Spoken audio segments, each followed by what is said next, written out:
धर्मराज युधिष्ठिर ने इस कैथल को, कपिल स्थल को बसाने का भी काम किया था। ऐसे पवित्र भूमि पर मुझे आने का मौका मिला। मैं अपनी ओर से इस पवित्र भूमि को नमन करता हूं और आशीर्वाद लेकर अपनी बात को प्रारंभ करता हूं। हमारे ओम प्रकाश धनखड़ जी कह रहे थे कि हरियाणा वीरों की भूमि है। मैं उनके साथ बिल्कुल सहमत हूं। हरियाणा किसानों की भूमि भी है, जवानों की भूमि भी है, खिलाड़ियों की भूमि भी है, पहलवानों की भूमि भी है और भारत की संस्कृति की रक्षा करने वाली पवित्र भूमि है। तो वह हरियाणा है, उसको मैं नमन करता हूं।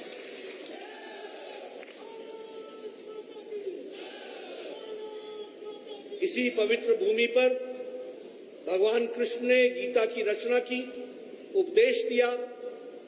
ऐसी पवित्र भूमि सच में हम सबके लिए प्रेरणादायी है। मित्रों, मैं बैठा बैठा सोच रहा था, मनोहर लाल जी ने अपने वक्तव्य में गागर में सागर भरा।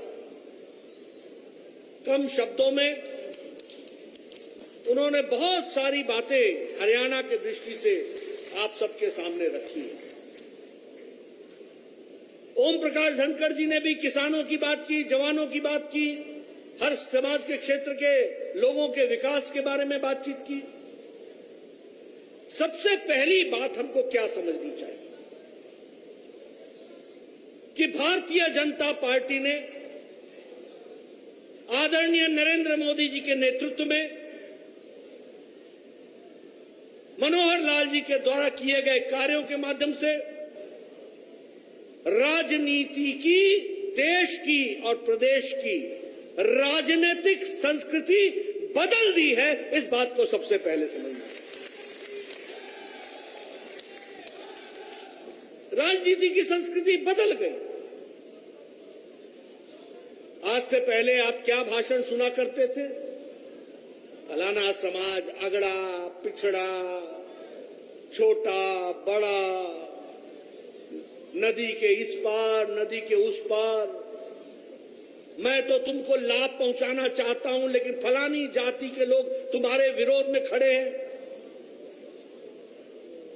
पिछले 70 साल के अंदर, 75 साल में पिछले कांग्रेस के शासन जब रहा और अन्य पार्टियों का भी शासन रहा, उन्होंने समाज को बांटने का काम किया, भाई को भाई से लड़ाया, जाति को जाति से लड़ाई, इलाके को इलाके से लड़ाया और अपनी कुर्सी पर बैठे रहे, जमे रहे और लोगों का भला नहीं किया।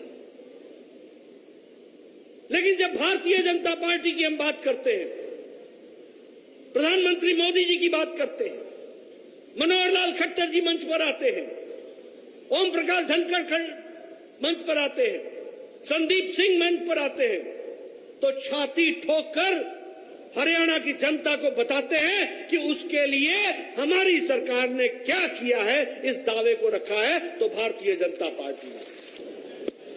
एक बहुत ही सुखद ये अनुभव हो रहा है कि मात्र 3 दिन की सूचना पर कैथल में इतना बड़ा जनसैलाब, इतनी बड़ी रैली आज उपस्थित है। आदरणीय राष्ट्रीय अध्यक्ष जी के विचारों को सुनने के लिए आपको बहुत बहुत अभिनंदन, आपको बहुत बहुत बधाई। मित्रों, जैसा हम जानते हैं कि भारतीय जनता पार्टी की पहली बार सरकार सन 2014 में बनी और फिर 2019 में हमने हरियाणा में जो पिछले 5 साल के कार्यकाल के अंदर काम किए और साथ ही हमको आशीर्वाद प्राप्त है अपने देश के आदरणीय प्रधानमंत्री जी का और भारतीय जनता पार्टी राष्ट्रीय स्तर से भी हमको समय समय पर जो मार्गदर्शन मिलता रहा। हमने दूसरी बार 2019 में अपनी सरकार बनाई और उसमें हमने स्पष्ट कहा कि हरियाणा हमारा एक परिवार है। हरियाणा के लोग जाति बाति में हम नहीं बांटेंगे। हरियाणा एक, हरियाणवी एक, इस नारे के साथ हम आगे बढ़े और मुझे खुशी है कि 8 साल में हमने वो जो जातिगत घुण लगा रहता राजनीति में, उसको स्पर्श नहीं होने दिया आपने।